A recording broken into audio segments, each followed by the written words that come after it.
ክልክል አይደለም ያህያው ክልክል አይደለም የፈረሱ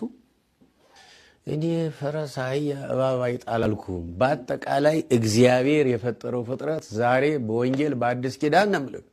በተፈጥሮ የሚያረክስ ነገር የለም እኮ ነው ምክንያቱም ያን የፈጠረው እግዚአብሔር ስለሆነ እኮ ነው እግዚአብሔር እርኩስ ነገር ይፈጥራል ሲንገረኝ እግዚአብሔር የተረገመ ነገር ይፈጥራል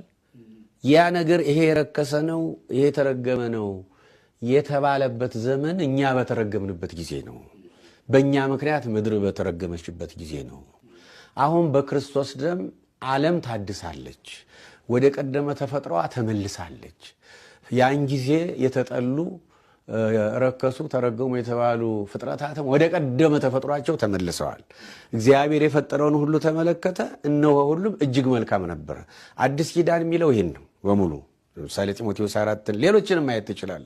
አዲስ ኪዳን የሚለው በሙሉ ይሄን ነው ፍትሐ ነገሥቱ የሚለው ይሄን ነው ያልኩ የብፁዕ አቡነ ጎርጎርዮስ